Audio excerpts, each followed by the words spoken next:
A long, long time ago, there was a young woman who ran away from home. After spending the last of her mora, she trod through the cold of winter, shivering in her threadbare clothes. Suddenly, the young woman found herself stepping out onto thin air, and she fell through into a strange place. But before she could react, a voice rang out from somewhere in the distance. "This is the secret home of Nod-Krai, the great mage everlasting. O destitute one, tell me your heart's greatest wish, and with my guidance, you shall attain it." Whoa! That was a strange voice. Nod-Krai. Who's that again? Do we know her?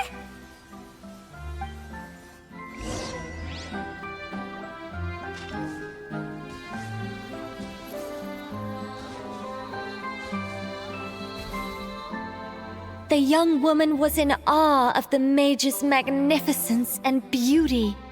After a lengthy silence, she solemnly declared, "O great mage from afar, how beauteous and wise you are! The moment I beheld you, my heart began to flutter. All my heart desires now is to make your wishes mine." The subtlest of smiles appeared on the mage's face as she replied, "Very well, then I shall task you with performing certain deeds on my behalf, such as those that are within your ability.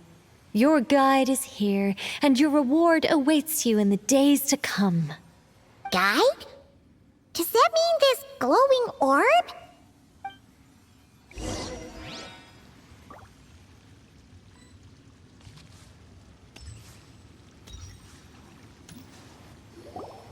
"Secret home," said the young wanderer, with a look of confusion on their face.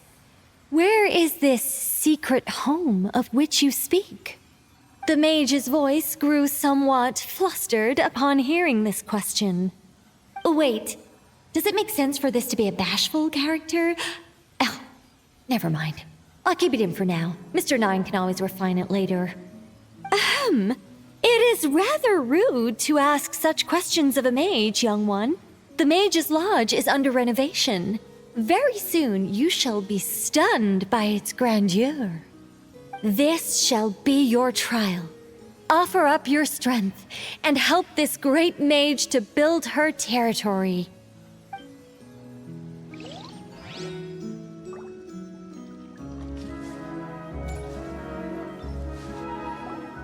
As the young woman continued forth, she noticed many exquisite statues dotting the mage's territory.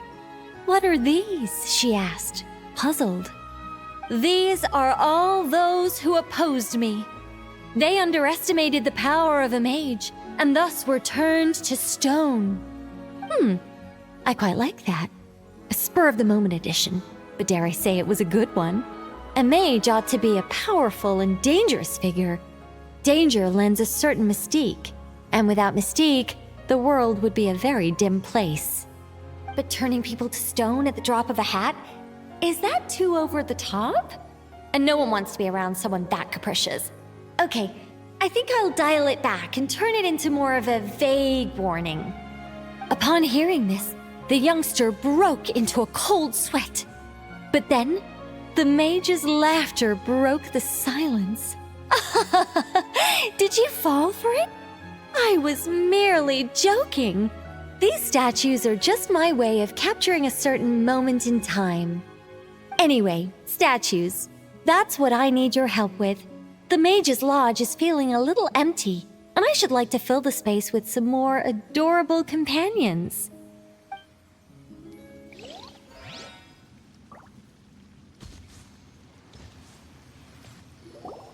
"Well then, young one, now you have learned of the troubles faced by this mage. Nod-Krai requires your aid to build her sacred territory." The mage poured a cup of tea for her visitor.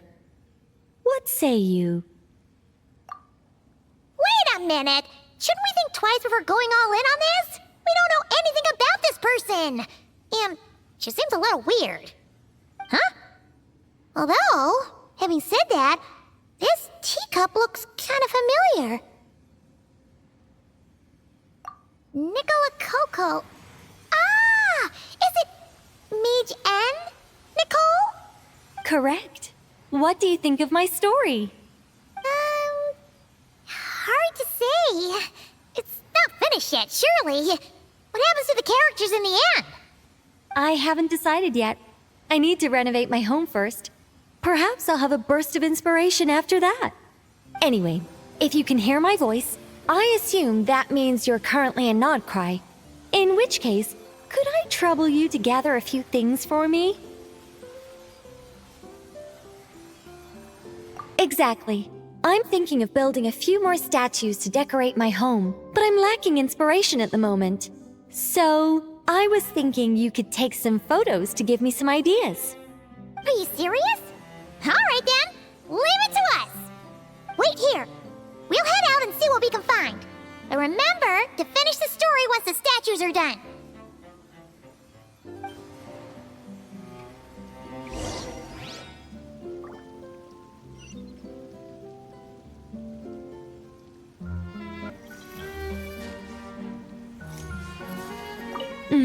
The mage's story is starting to take shape.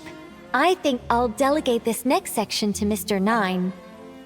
A great mage is defined above all by her beauty and powerful presence. Perhaps an exaggerated laugh might help her stand out more. It looks like someone has been bewitched by the power of the great mage everlasting. Is that laugh too annoying? No, it'll be fine. It's all in writing anyway. No one will hear it out loud. My renovation plan is complete. But where to start? Everyone knows you can't just conjure a house out of thin air. Or could I? Alchemy could work. The only raw materials I need are bricks and wood. Yes, I'll go with that. Far easier than building everything by hand. A mage's home has to look very different from an ordinary house. I'm just not sure what that means in practice. One thing's for certain, though. It has to be an ancient, mysterious, and otherworldly place that will endure for hundreds, even thousands of years. Yes, that's good. Just what people would expect from a mage, although in truth, it's not so much me capturing moments in time as moments in time that have captured me. Well, don't just stand there. Go complete the task that the great mage has assigned. And remember, I don't want to see anything dull and dreary. I need photos that are bursting with life, so I can capture the soul and character of the subject. Don't be thinking that carving a statue is just about shapes and proportions. The most important thing is to capture the spirit of the subject in the moment the photograph is taken. All right, got all that?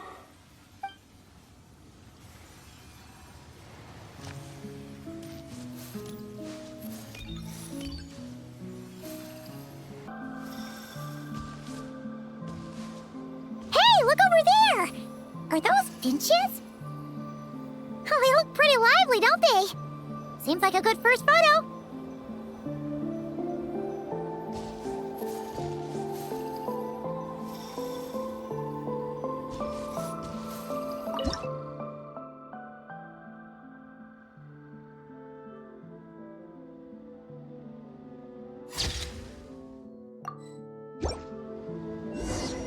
Let's see.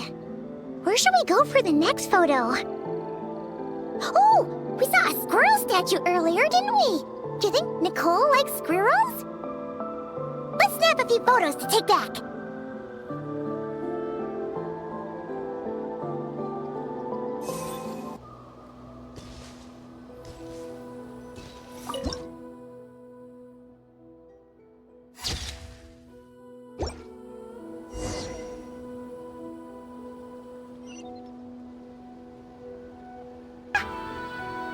Paimon thinks that would make a pretty fun statue.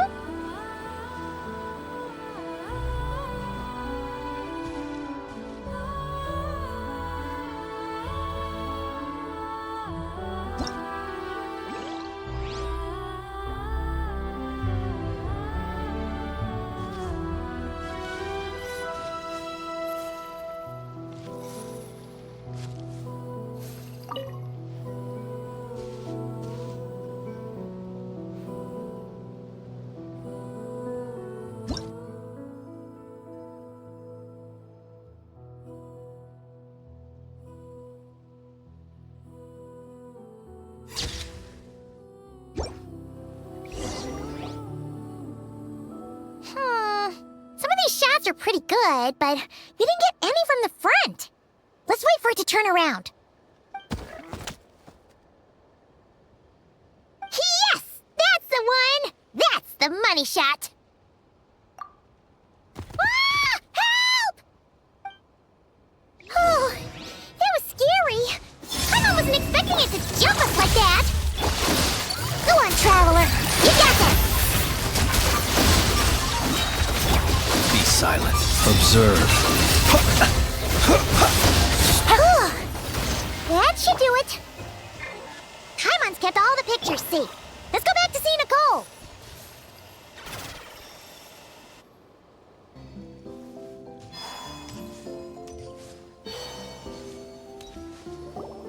Hey, Nicole! We're back!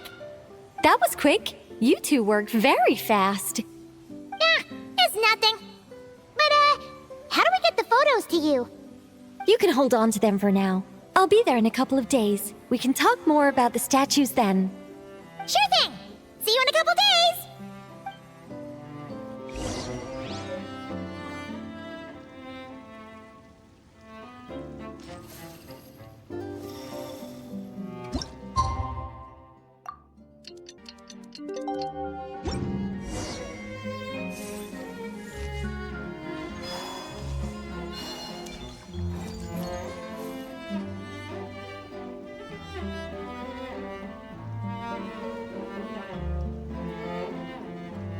Just who I wanted to see.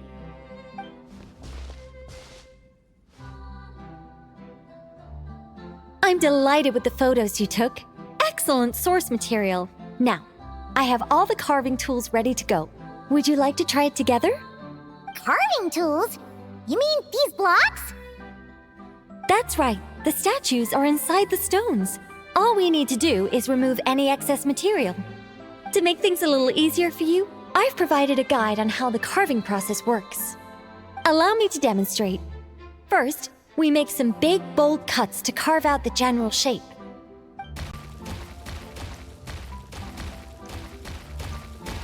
The numbers on the stones represent the amount of material you need to keep in a given column.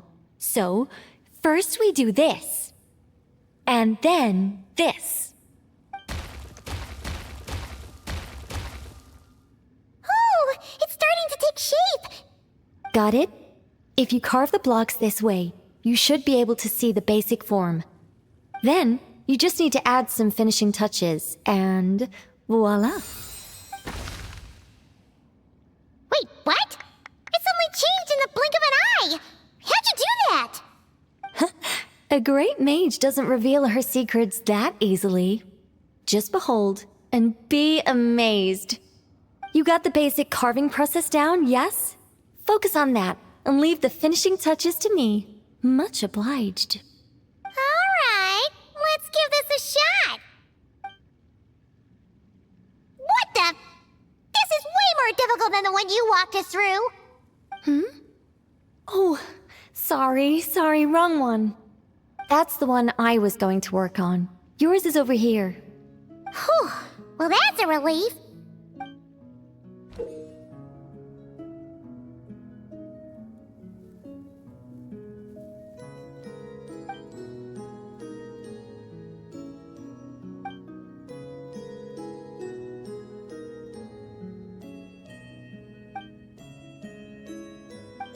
Let's go!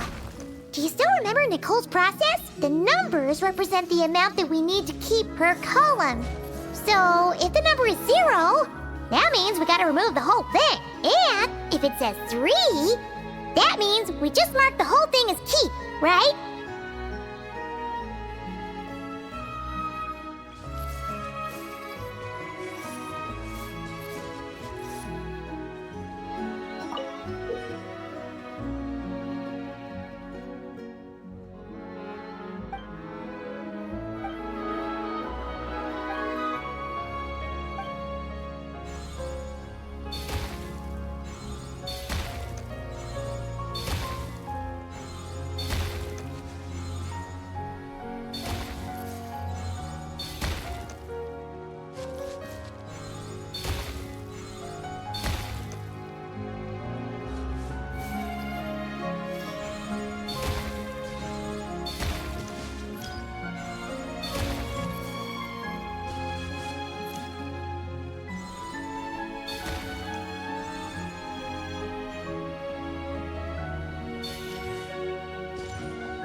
one seems to be giving you some trouble. Need any help?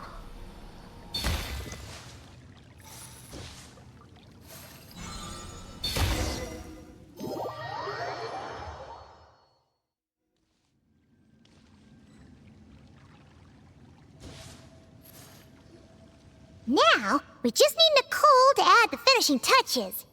You got rid of all the extraneous stone, yes? Let me take a look.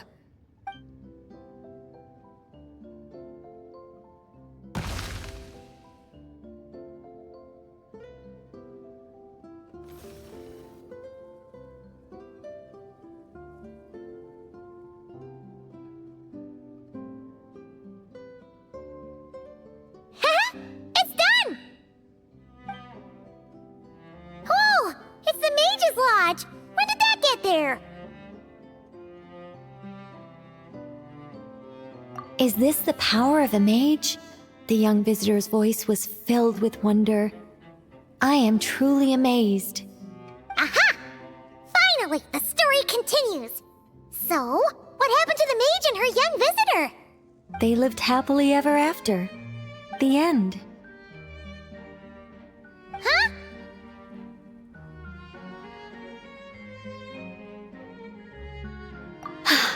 Tough customers, huh? Well, if you're that eager to hear it, I suppose I'll take it from the top. All my heart desires now is to make your wishes mine, said the young woman. Those words won her the full attention of the great mage, Nicola Coco. But just as they had started warming up to one another, a group of uninvited guests stormed in, seized the mage, and absconded with her. As the youngster stood there in shock, a new mage by the name of Alinus appeared. She signed a contract with the youngster, bestowing the power of magic upon them. But after making it through a grueling training program, they would come to discover another conspiracy operating in the background. As it turned out, the great mage Nicola Coco was an alien entity. Her true identity was the first daughter of King Meowtress, the third of Planet Meow. She had come disguised as a mage as part of a secret plot to trick the entire world into worshipping Planet Meow. Oh, great mage! Have you been lying to me all this while? The youngster's voice trembled as their heart began to break. Leave me. War is destined to break out between our planet and yours. We were foes from the very start. The mage turned her face away, refusing to let anyone see the tears welling up in her eyes. But the youngster bravely reached out and grabbed her by the arm, swearing to never leave her. Moved by this display of passion, the mage decided to rebel. But in that moment, Alinus, who had once aided the youngster, now took the side of the king.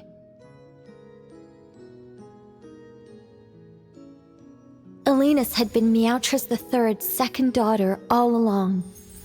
She had only helped the youngster in the hopes that her sister might be incited to treason, thus giving her the chance to usurp Nicola's place in the line of succession.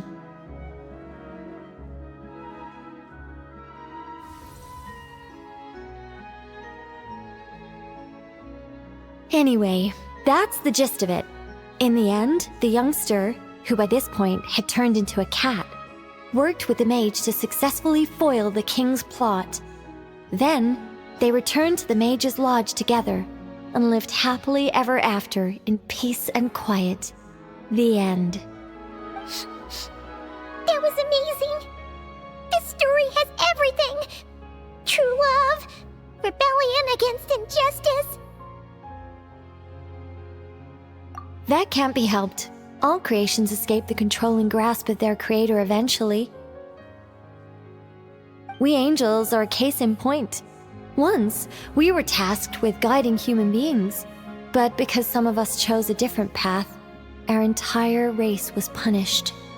If even the heavenly principles can't fully control their own creations, what chance do I stand? Fate is always ineffable, and yet, I still hope I can guide those I meet towards a happy ending to their tale. That applies to characters in my stories as well. Anyway, the story's over now, and I'm running a little low on energy.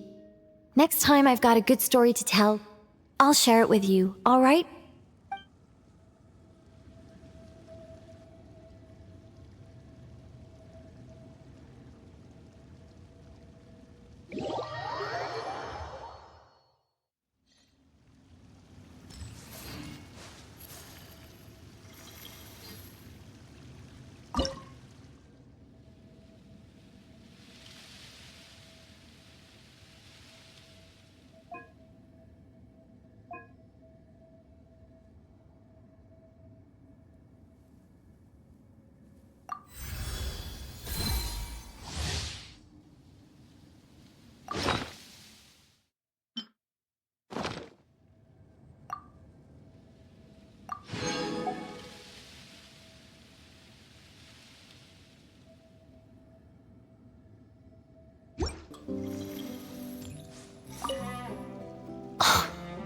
Unbelievable.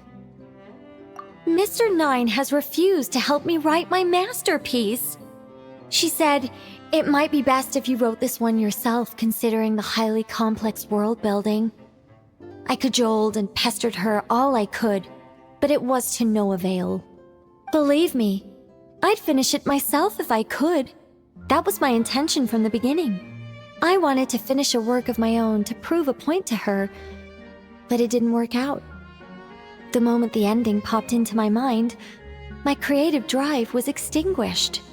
You two may well be the only people in this world to ever hear the tale of Nicola Coco, the mage from Planet Meow. So please, do not forget her, and do not forget her adventures.